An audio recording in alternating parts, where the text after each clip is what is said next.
What's going on, guys? Boys and girls, Arsenal get absolutely blown out and obliterated at home. This is it's not good, guys. We went 29 games scoring a goal in every game at home, and we've now gone two back-to-back games at home without even hitting the back of the net. And if you thought it was bad before, it's worse. Yeah, Lacazette only touched the ball 15 times leading up to him getting taken off of the pitch. Aubameyang didn't even have a shot on goal, and it's dreadful. I mean, in the first half, actually, Arsenal had 6 shots and Villa had 2. So in the first half, we competed at least, even though we were dreadful in terms of marking players and playing the overlap, and the through balls from Villa was slicing us to bits. And let's just take a look at really where Arsenal are. You have to wonder why Arsenal bought Willian, why they were going after Aouar. It's because they simply realised that their creativity was killing them, team, and this Ozil factor keeps them coming back to bite them in the butt. Arsenal right now in the league are ranking about 15th in creativity. The shooting, everything is across the board. 9 goals, just 73 shots. Expected goals, chance 8.86 per game. Touches in the opposition's box, just 156 touches in the opposition's box, and passes and crosses into the box, only 195. And you can see now why the team is struggling, and we know this, but yet you have no answer but yet to play the people who have been letting you down. So you keep on playing Lacazette, you keep on playing Willian, even though you know they're not giving you nothing. You've made the decision, and as I said in my stream yesterday, after the game's played, you sit down as a manager, you review the game on Monday morning, you then take clips out of the game and then send them to the players. Obviously, everybody watches the game in the film room, and you sit there, you pause, you talk about what you've seen and what you didn't like, and then every player is assessed. Every player has a one-to-one, then they're assessed and they're given something to work on moving forward. But in this game, you saw different levels of where you was being cut to shreds by Villa's midfield. And I warned you guys about the Villa midfield in the preview, about Jack Grealish, Ross Barkley. And I said if they sit back and try and let Arsenal come at them, then Arsenal will control the game. But if they attack us, it's going to be a completely different story. Well, guess what? Dean Smith decided to attack us, and attack us they did. Oozing with creativity, running on the back line, and you can see it just put us in major trouble. With only a minute and 30 seconds, you can see a ball comes through to McGinn at the back end.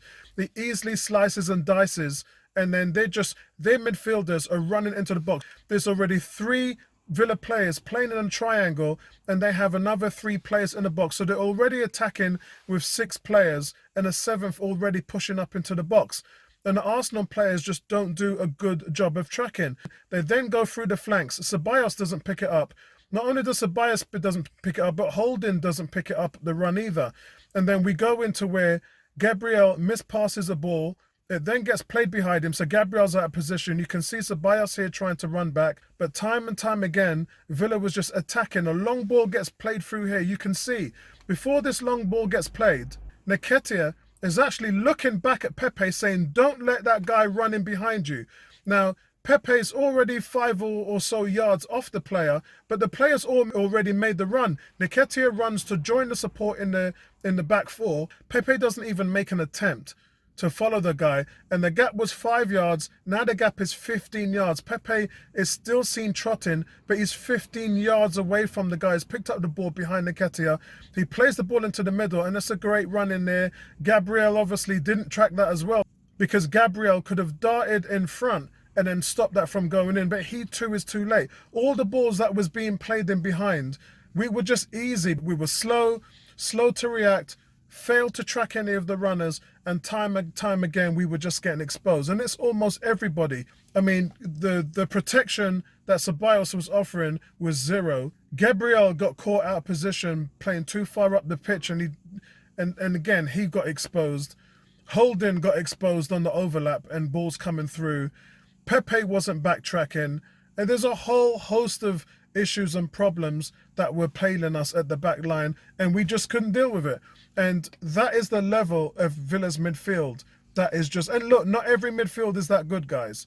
You know, Grealish is probably the best attacking midfielder in the league right now, if not one of the best attacking midfielders in the league. And he just had his way with us, and there's nothing that we could have done. We were flat-footed, we didn't read the game well, and they just abused us. And it could have been 4 or 5, guys. Yeah, let's not forget that. It could have been 4 or 5-0 easily.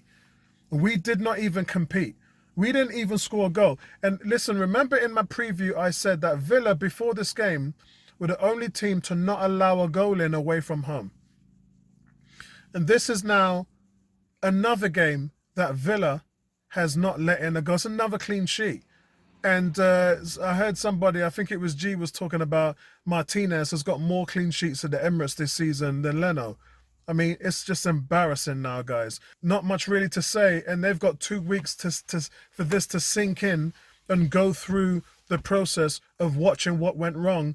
And in order for us to get a response for this performance, we're going to have to wait until we face Leeds.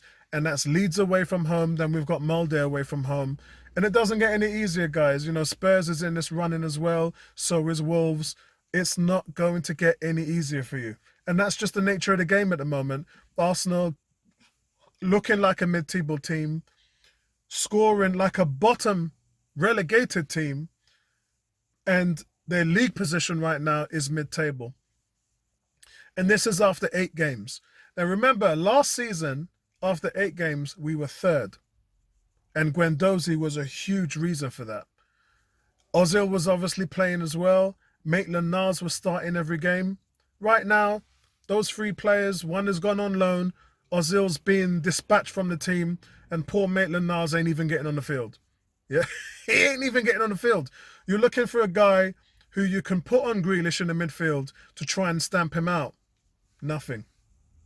Grealish was free to run and abuse Arsenal's midfield as much as he liked. And unfortunately, these decisions have to rest on Mikel Arteta's face. And he was fine. After the game, Mikel Arteta came up and said, I take full responsibility for this. And I'm happy he said that.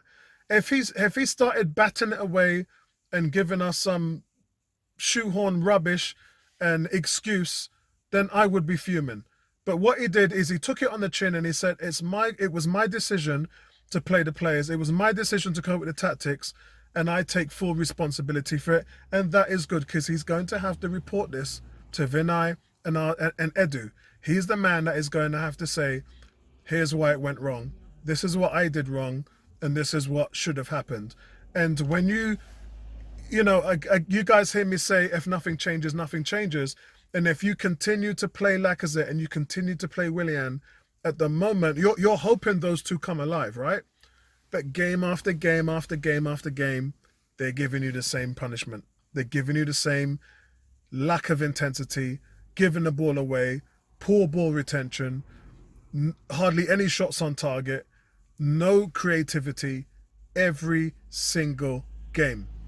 And at what point do you then say enough is enough? And it's hard because you've got a guy like Pepe who's scoring. He's playing, he's scoring.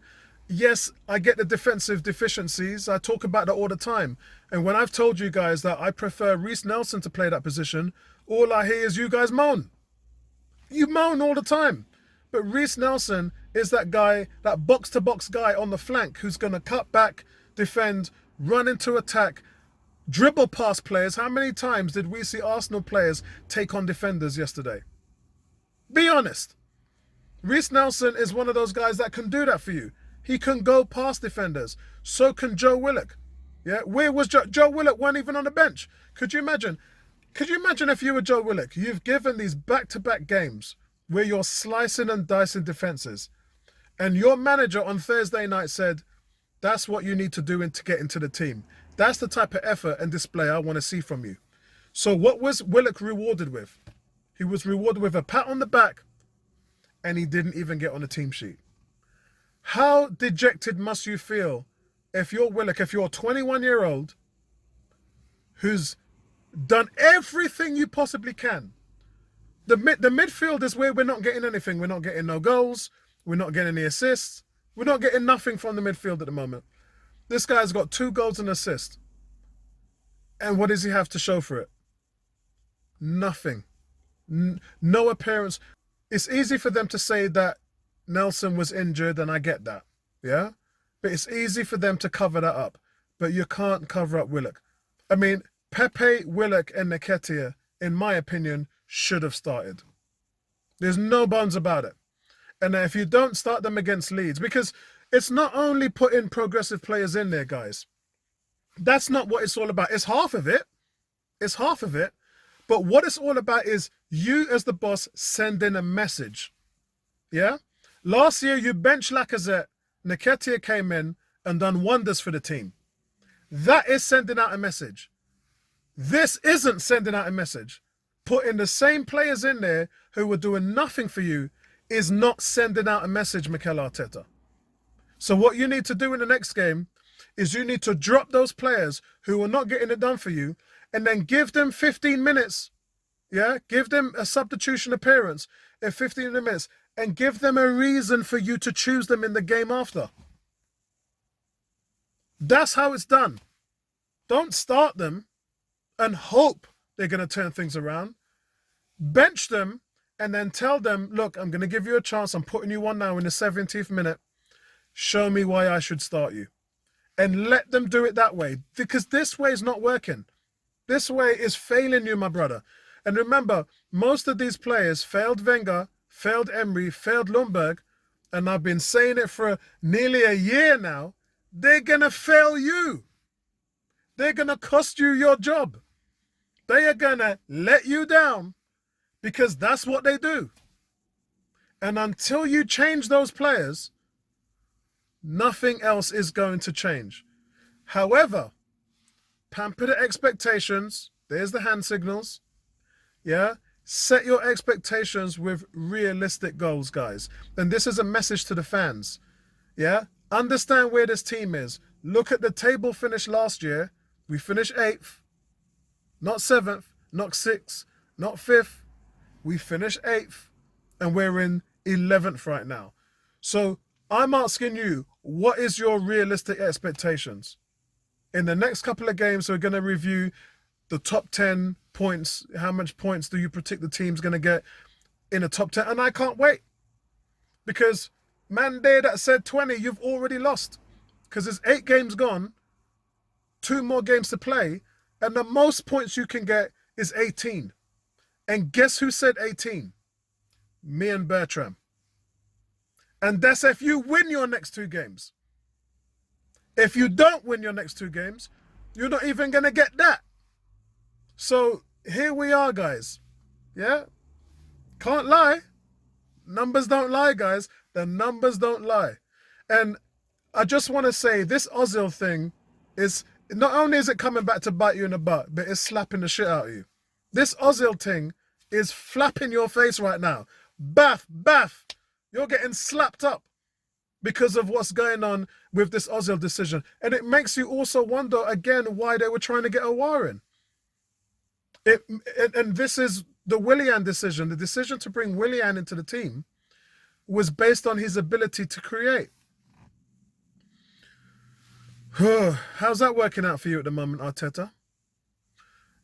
The decisions that Edu and Arteta are making, you're going to have to live by them.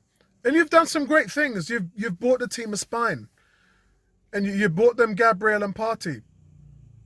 And I hope that Partey is not seriously injured. We have the prognosis, but we don't know how long he's going to be out. So I'm kind of happy that we're at an international break because he's not going to go and play for his home country. There could be a 2-week recovery. So at worst, I'm hoping he misses the Leeds game. So back your team, guys. Yeah, we can't get down on the team. We're going to have to support these guys. They need your support. But we have to understand that you need to change stuff up. Give us a reason to cheer for you. Yeah? Change the first 11. And the guys that ain't getting it done for you, play them against Maldives away. Play them in the Europa. I don't care if you lot see it as punishment. It is. Because you ain't getting it done. So put the likes of Lacazette, Willian, put them in the Europa. Let them earn their way back into the first team. No man deserves to rightfully have a position in that starting 11. unless they have earned it.